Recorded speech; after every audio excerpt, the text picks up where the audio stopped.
7 вечера. В зале спортивной школы начинается тренировка будущих покорителей 7 вершин Кавказа. Разогрев мышц начинается с пробежки, а после нее альпинисты приступают к силовым нагрузкам. Их миссия заключается в пропаганде мира и сохранении добрососедства на планете, защита окружающей среды и ее обитателей, символизирующих вечную жизнь на Земле. Это и служит мотивацией прохождения высот Кавказа, начиная с Базардю и дойдя до самой высокой точки Европы Эльбруса.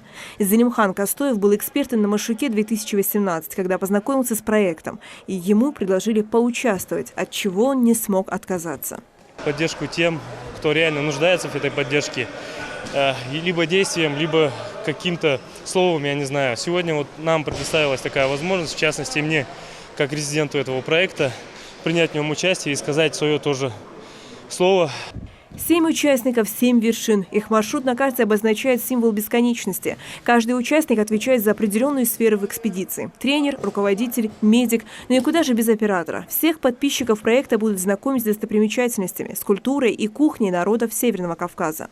Мы пытаемся рассказать всем о важности сохранения мира, и, соответственно, если мы просто поднимемся и спустимся, но не сможем ничего показать, я думаю, будет сложно донести эту цель и, в принципе, доказать, что мы там были. Мой опыт весь на данный момент, он ограничивается просто подъемом на Столовую гору. Ну, всем понятно, что в альпинистских кругах это не достижение вовсе, и страх есть, он немного обостряется тем, что мы делаем это еще и в зимний период. То есть, когда еще климатические условия не совсем за то, чтобы ты это делал. Больше всего боюсь Эльбруса, на самом деле, потому что очень много наслышан об этой вершине. Это самая высокая точка Европы.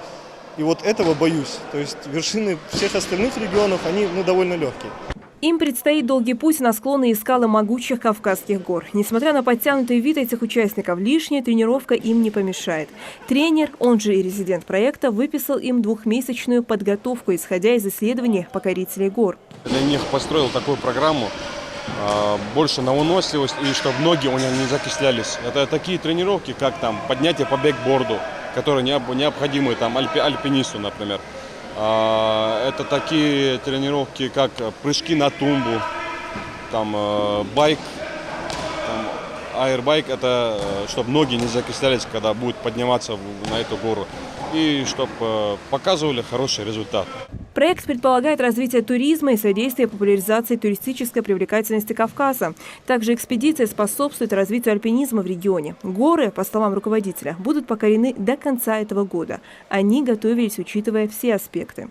Физическая сила – это, конечно, хорошо, но немаловажно еще и знать теоретическую часть.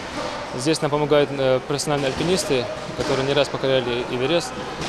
И с ними узнаем много нового и будем учитывать все те ошибки, которые мы допускали. Каждый из участников прошел тренировочный лагерь. Кроме как к физической силе, они готовились и к моральной устойчивости. Курсы проводили и по теоретической части альпинизма, и оказанию первой помощи. Хава Султыгова, Адам Гулоев, Магомед Майсигов. Новости 24.